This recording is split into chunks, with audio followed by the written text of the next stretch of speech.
Voici l'histoire du jeune homme qui avait ramassé un porte-monnaie démoniaque, porte-monnaie magique et sorcellerique.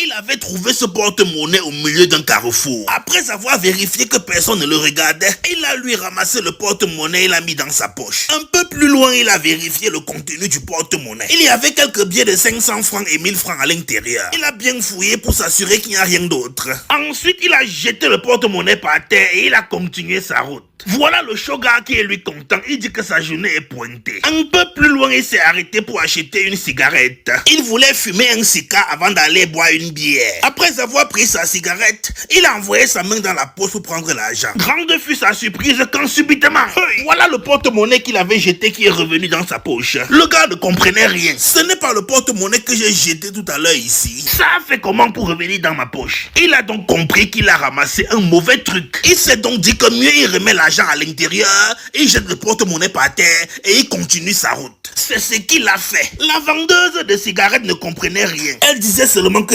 malé. Le type s'y fait quoi comme ça? Il met son argent dans son porte-monnaie et il abandonne ça devant Moamba. Pendant qu'il fuyait, il était en train de se dire qu'il vient d'échapper à la mort. Mais à un moment, il a commencé à entendre quelque chose qui parlait dans sa poche. J'ai faim, j'ai faim. Qu'est-ce qui est en train de parler que j'ai faim dans ma poche comme ça?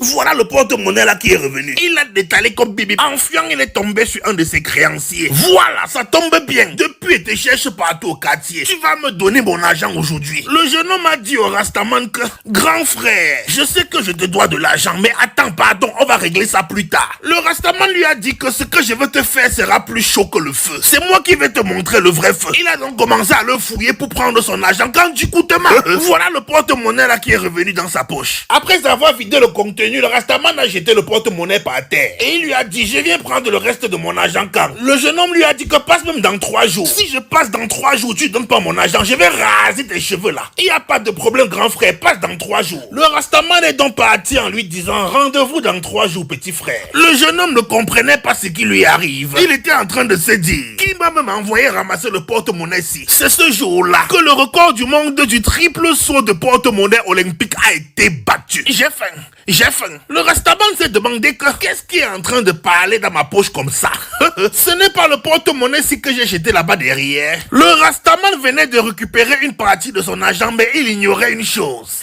Il était devenu le nouveau propriétaire du porte-monnaie. Il est donc retourné voir le jeune homme pour lui dire, prends ta chose. Le jeune homme a répondu, je ne prends pas. Le Rastaman a déposé le porte-monnaie sur lui et s'est enfui. Le jeune homme a commencé à pleurer que ouais, donc mon calvaire va recommencer. Voilà le type là qui est venu me remettre le porte-monnaie là. Maintenant je vais alors faire comment? Ouais Seigneur. Il a commencé à supplier le porte-monnaie que ouais pardon laisse-moi tranquille. Le Rastaman de son côté était lui sûr qu'il s'est enfin débarrassé du porte-monnaie. Sur son chemin il a croisé 2 filles du quartier. Elles lui ont donc demandé qu'est-ce qui parle dans ta poche comme ça? J'ai faim, j'ai faim. Le Rastaman a dit que merde. Voilà le porte-monnaie là qui est revenu. Pendant qu'il s'enfuait, les 2 filles lui ont dit que viens prendre ta malchance mon frère. Le porte-monnaie là a montré le feu au Rastaman là. Et il a passé toute sa journée à nourrir le porte-monnaie. Dès que le porte-monnaie a faim, ça crie seulement j'ai faim, j'ai faim, j'ai faim. Il était déjà fatigué. À un moment, il a commencé à pleurer que tu me veux même quoi? Tu ne te rassasies pas. Ce n'est pas l'argent dans ton ventre comme ça. Toi et bon, on se connaît. Pourquoi tu signes sur moi? Fous-moi même le candidat. Le porte-monnaie est revenu immédiatement. C'est à l'heure là que le massacre a commencé.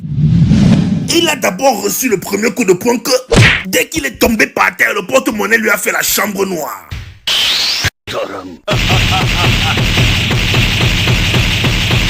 Après avoir reçu une bonne bastonnade, pendant que le Rastaman était en train de supplier, c'est en ce moment-là que son cerveau s'est allumé. C'est après avoir été bastonné par le porte-monnaie qu'il a dit que je suis devenu propriétaire du porte-monnaie parce que c'est moi qui ai pris. Donc même si je donne à quelqu'un par force, ça va toujours revenir. Il faut que quelqu'un d'autre me le prenne par force ou alors me le vole. Il est allé se placer au carrefour où il y a les plus grands soutireurs de Yaoundé. On dit comme ça, les bandits ont le courage. Tu vois un Rastaman que lui-même, il a d'abord la tête d'un bandit. Et c'est toi qui pars pour le soutirer un bord. Non, les bandits sont courageux. Ça n'a pas traîné. Voilà le porte-monnaie qui est un nouveau propriétaire. Et il y a une chose que je n'ai jamais compris chez les bandits. Au moment du partage, il y a toujours problème. Il y a toujours la bagarre. Ils ont quand même pu s'entendre. Ils ont partagé l'argent et ont jeté le porte-monnaie. Je ne sais pas s'il y a un verset biblique qui dit que l'argent du banditisme finit toujours au bar. À peine ils ont commencé à boire, son collègue bandit lui a demandé que... Je dis à un bord, c'est quoi qui parle dans ta poche comme ça? J'ai faim.